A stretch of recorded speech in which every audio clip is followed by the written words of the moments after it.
আমার রবের জন্য সালাত কায়েম করতে হবে, তার মানে নামাজ পড়তে হবে কার জন্য? আরো আস্তে কোন নামাজ পড়তে হবে কার জন্য? অনেকে নামাজ পড়ে আল্লাহর জন্য, আবার অনেকে নামাজ পড়ে মিয়া বিয়ে দেওয়ার জন্য, অনেকে নামাজ পড়ে ভোটের জন্য। কথা কয় না?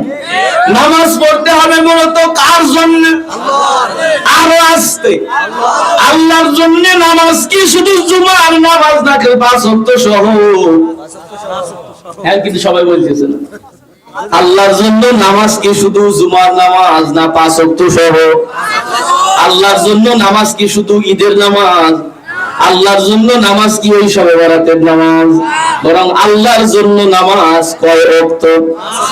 এই ফাসাল্লি রাব্বিকা ওয়ানহার, রবের জন্য সালাত কায়েম করো। অনেকে নামাজ পড়ে আল্লাহর জন্য, অনেকে নামাজ পড়ে বিপদে পড়েছে বাঁচার জন্য, আবার অনেকে নামাজ পড়ে ভোটের জন্য।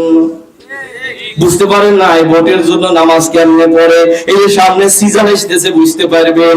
এই সরবাসরা দক্ষিণ পাড়া মসজিদে এসে নামাজ পড়বে 4:45 জামাত। আবু তাহের হুজুরের পিছনে এসে নামাজ পড়ছে, তারপরে দাঁড়ায়া একটা লেকচার দিছে। ভাই আমি তো দাঁড়াইতে চাইলাম না, এলাকার লোকজন জোর করে আমাকে দাঁড় করাইয়া দিছে। এটা হলো কমন ডায়লগ। আমি কি দাঁড়াইবার চাইলে আমরা জোর করে দাঁড় করা দিছে, অথচ 15 থেকে 16 জন কয় নাই যে তুই দাঁড়া।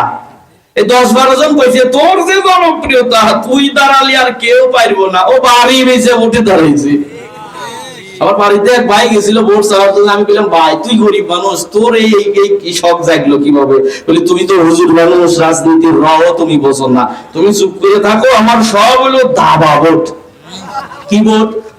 ওই যে আমি 5 বছর নির্বাচনই করছি, তুমি কি কিছু বোঝো?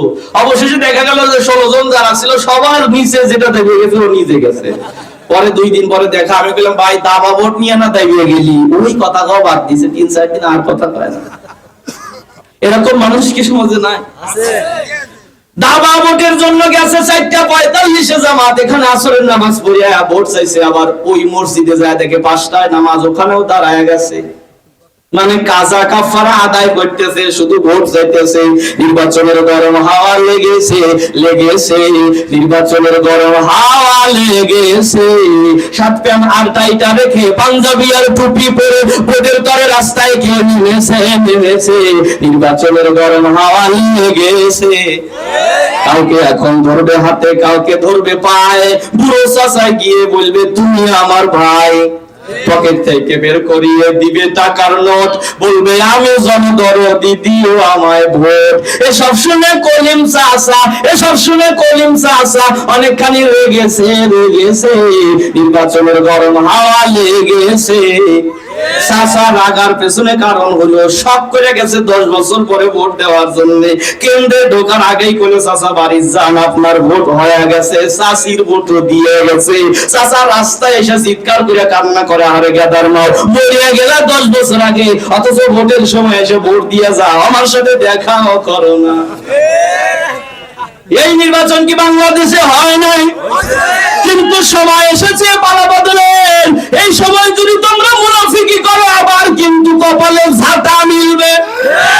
কথা বলেন, এই সময় যেহেতু আমরা ভোট দেওয়ার মতো কোন অধিকার পাবো, এখন আমরা দেখতে চাই সমাজের মধ্যে নীতিবান লোক কে আছে, অবশ্যই তাকে আমরা নির্বাচিত করব।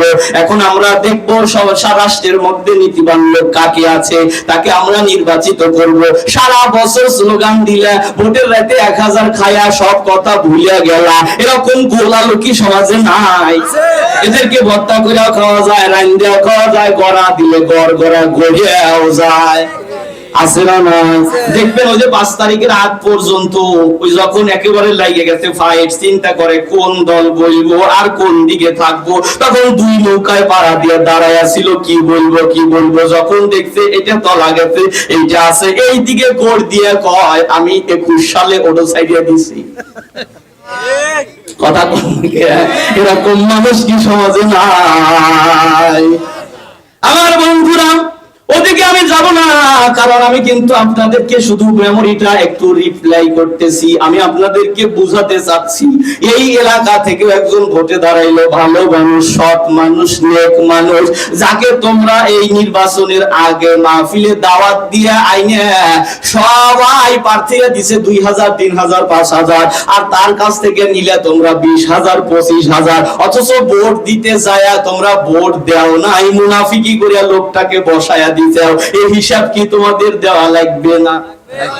এজন্য এই কথাটা আমি কেন বললাম বন্ধু জানো, সমাজের মধ্যে যাকে ভালো মনে করবা, সহজ সরল নেক মানুষ, সৎ মানুষ, একে তোমরা সবাই মিলে দাঁড় করায় দিয়া তার পিছে আবার শেষ পর্যন্ত থাকা লাগবে। গাছে তুলে দিয়া কিন্তু সগ টান দেওয়া যাবে না। সকালবেলা অনেকে কোবাই ওয়ানসারি আসিল, ওয়াজ করে বের করিয়া গেছে রাজনীতি করতে এসে। আমি কি রাজনীতি করলাম?